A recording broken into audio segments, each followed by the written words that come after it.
والصلاة والسلام على رسول الله وعلى آله وصحبه ومن والاه وبعد.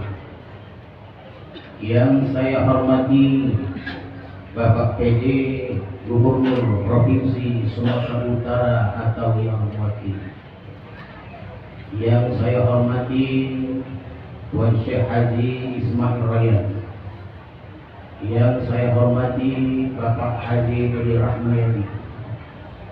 Hadir juga dalam majlis yang penuh berkah ini secara berurut saya sebut Haji Zulfikar Hajar, Dr. Haji Amhar Nasution, Profesor Dr. Buya Anuruddin MS, Bapak Dr. Haji Manotua Simanjuntak, Ketua MUI Provinsi Sumatera Utara. Di sebelah kiri saya secara berurut ada Bapak Profesor Dr. Johan Alifi, ada Bapak Profesor Dr. Haji Muhammad Hatta, kemudian yang mewakili mungkin dari Kodam, kemudian ada Ustaz Haji Fadlan Zainuddin, sahabat saya, kemudian Tuan Haji Syekh Syahban Raja Kuku, Tuan Purubata, kemudian hadirat mobil khusus para khalifah, para musyrik, dengan tidak mengurangi rasa hormat dan cinta saya kepada tuan-tuan sekalian yang tidak dapat saya sebutkan satu persatu di majlis yang mulia ini.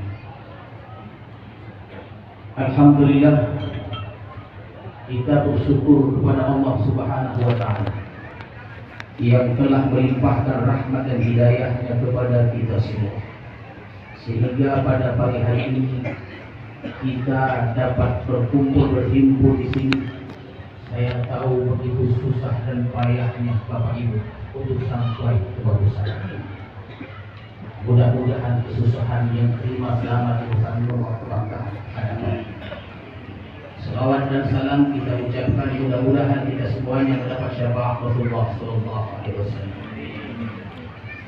Yang pertama ingin saya sampaikan adalah saya ucapkan ribuan terima kasih di atas kehadiran tuan-tuan Bapak Ibu serta hadirin hadirat sekalian di madrasah ini untuk memperingati haul yang satu tahunnya Syekh Abdul Wahab Al-Khan Syabani. Kemudian saya ucapkan juga banyak terima kasih kepada semua pihak yang telah berikan bantuan kepada kelancaran dalam acara haul ini. Kemudian saya mohon maaf yang sebesar-besarnya. Saya tahu dan paham, biasanya kami setelah haul, esok kami biasa sudah mulai bekerja untuk haul yang akan datang. Yang sedikit-sedikit itu kami rapikan, yang sedikit-sedikit itu kami perbaiki. Walaupun setahun persiapannya, tapi saya tahu terkadang di dalam keramaian itu nampak saya kurang dan sedikit. Oleh karena itu haraplah tuan-tuan maklum dengan apa yang ada kami siapkan ini.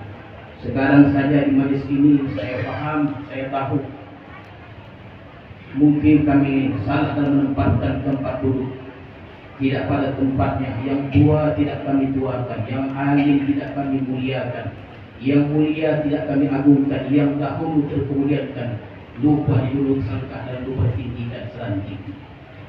Bapak Ibu serta hadirin sekalian, Babu Salam ini menurut buku yang ditulis oleh Tengku Hashim, Sultan Musa menghadiahkan tanah berupa wakaf di Selingkar seluas 170 hektar per 5 hektar.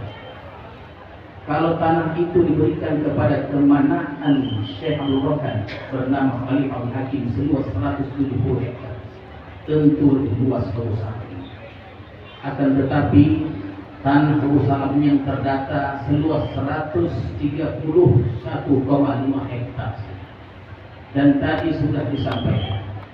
Jadi Babu Salam ini dia keluasannya 131,5 hektar. dan seluas itu luasnya tanah itu dibagi kepada dua bagian. Bagian pertama disebut tanah 100, dinamakan Darussalam. Kita sekarang berada di tanah Darussalam, yang artinya rumah keselamatan. Di luar tanah 100 namanya Babussalam. Sedangkan Darussalam dan Babussalam itu terletak di desa Besilam. Tapi orang lebih suka menyebutnya Besilam. Bahkan bukan hanya Besilam, Basilam pun dua-dua sekali. Jadi perbedaannya antara Darussalam dan Babussalam ada tentang undang-undang. Maka di tanah 100 ini undang-undang lebih dikuatkan. Perlu saya sampaikan dalam kesempatan kali ini, benar apa yang disampaikan oleh pembaca sejarah tadi. Kalau secara akalnya tidak mungkin tempat ini didiami. Kenapa tuan-tuan sekalian, walaupun Sultan Musa menghadiahkan kepada beliau tanah yang cukup bagus di Kampung Lanang dekat dengan Kerajaan Langkat, akan tetapi dengan secara penghormatan, adab yang tinggi, beliau meminta kepada Sultan untuk diberikan kepada beliau kesempatan untuk mencari tanah yang lainnya. Sampailah ke beliau bertempat ini. Tapi tuan-tuan khalifah, perlu kita maklum, Besilam ini yang tanahnya menurut data dari 131,5 hektar, di bagian barat itu teluk semua, itu teluk Jidin, dan di bagian kanan kita ini itu semuanya berisi air. Bahkan aliran sungai yang besar itu, Sungai Besilam, itu pernah dipotong oleh Syekh Abdul Rokan untuk merubah jalur air. Dan sekarang ini jalur baru. Sedangkan di bagian timurnya itu ada Teluk Ara. Kemudian utara dan selatan pun berisi dengan air. Jadi aktivitas orang Besilam di zaman itu, daratnya hanya ini saja, tuan-tuan sekali. Bahkan setahun sekali atau setahun dua kali Besilam dilanda banjir. Tapi alhamdulillah mungkin pandangan batin beliau sekarang ini kami tak berusaha, ya, berkat karamah beliau memberikan yang terbaik kepada tuan-tuan sekalian. Datang ke Besilam saya maka cemas saja bagaimana apa kabarnya tamu-tamu yang datang. Kami senantiasa berikan yang terbaik untuk tuan-tuan serta hadirin hadirat sekalian. Ini juga saya sampaikan bahwa Besilam ini pernah berjaya. Ada dua periode pada tahun 1883 hingga 1888. Besilam sudah maju. Kemajuan Besilam dicurigai. Oleh karena itu beliau dituduh dengan satu tuduhan yang tidak terbukti adanya. Akhirnya beliau hijrah lebih kurang selama 3 tahun di Batu Pahat, Johor, Malaysia. Pindah beliau ke sana, justru tarekat berkembang pesat di sana. Bahkan 85% aliran tarekat Naqsyabandiyah Khalidiyah muaranya adalah Babu Salam. Setelah 3 tahun lamanya beliau di Batu Pahat, Malaysia, akhirnya kembali ke Babu Salam ini. Itulah puncak kejayaan Babu Salam. Pernah suatu kali Sultan Abdul Aziz ditanya di Batavia waktu itu. Ketika Sultan Abdul Aziz pergi ke Batavia, Jakarta, ditanya oleh seorang wartawan, "Wahai Tuanku Sultan, apakah Tuanku Sultan tidak khawatir meninggalkan negeri Langkat dalam waktu yang lama?"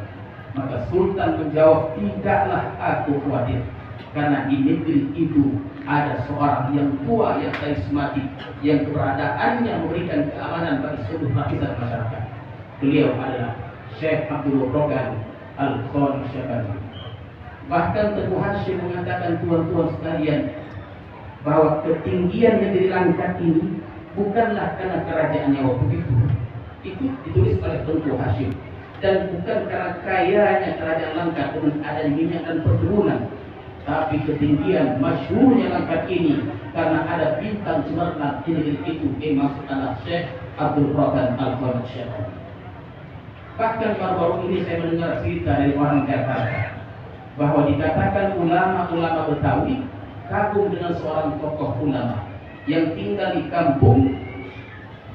Ulama ini tinggal di kampung tapi memberikan bantuan yang cukup besar bagi kemerdekaan perjuangan Indonesia.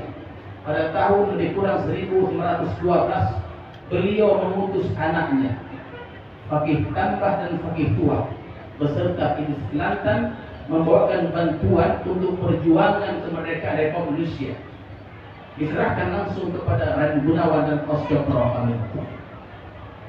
Memang orang-orang tarikat, orang-orang sufi mengenal beliau ini adalah sebagai sufi betul, tapi jauh beliau adalah seorang pejuang.